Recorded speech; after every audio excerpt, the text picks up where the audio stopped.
이 에드워드리가 도대체 누구냐. 제가 느끼기에 딱 봐도 부지런하게 생기지는 않으신 분 같은데 약간 게으른 천재 유형이 아닌가 이런 생각이 좀 했어요. 그래서 아까 말했듯이 태어나자마자 거의 바로 미국으로 이주를 했고, 제가 요즘 느끼는 것 중 하나가 이주 세대가, 이민 간 세대들이 지금은 좀 세대가 많이 지났잖아요. 그래가지고 이렇게 일찍 가신 분들은 할머니라든지 부모님을 통해서 가정에서 한식을 먹고 한국인이라는 정체성에 대해서 계속 교육을 하고 또 얘기를 하고 한국말도 많이 썼을 거고, 이러다 보니까 자연스럽게 한국인에 대한 정체성이 있는데, 이분의 자식이나 이분의 자식이 자식은 대부분 먹는 요리가 서양식 요리일 거고, 그리고 대부분 부모님하고 대화도 영어를 할 거고, 또는 프랑스에 갔다면 프랑스어를 할 거고, 그 나라 국가 얘기를 할 거 아니에요. 그러다 보니까 지금은 한국계라고 해도 자기는 한국인이 아니라고 하는 사람들도 많이 있더라고요. 우리는 한국계라고 해서 되게 좋아하는데 본인은 한국인이라고 전혀 생각 안 하는 거야. 근데 이게 어떻게 보면은 앞으로 우리에게 주어진 또 숙제기도 해요. 왜냐면은 우리나라가 지금 노동자들이 부족하잖아. 그러니까 외국에서 노동자들을 많이 데려온단 말이에요. 근데 이 사람들은 어떻게 우리 대한민국 국민으로 만들 것인가. 지금도 이런 이슈가 있잖아요. 중국과 우리나라하고 무슨 갈등이 있을 때 중국에서 오신 분들이나 조선족들이 중국 편을 드는 경우가 있잖아요. 그런 건 아직 정체성이 중국인이라는 거지. 근데 이거를 한 세대 두 세대 거치면서 어떻게 한국의 정체성을 입히느냐, 이런 것들이 되게 우리 지금 중요한 숙제라고도 볼 수 있다고 생각합니다.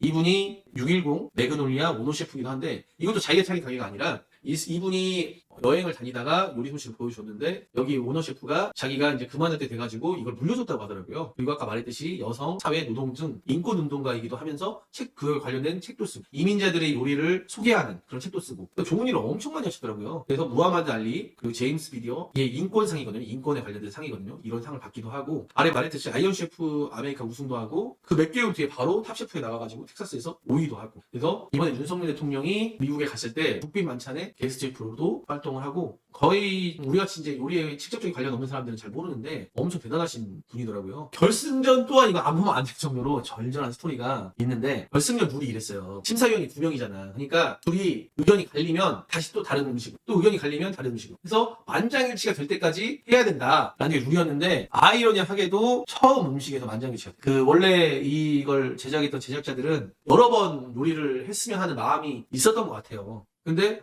아이러니하게도 에드워드리는 처음에 이 떡볶이를 재해석한 디저트를 만들었고, 나폴리 마피아 이분은 메인 요리를 만들었어요. 그래가지고 거기 있던 출연했던 사람들이 와가지고 참관을 했는데, 그분들도 그러는 거야. 과연 디저트가 메인 요리를 이길 수 있을까? 이런 얘기를 했었는데, 결과론적으로는 나폴리 마피아가 이겼어요. 근데 처음에 에드워드리가 이 디저트를 만들고 갖고 갑니다. 근데 한국말을 잘 못하니까 이 종이에다가 쓴 거야.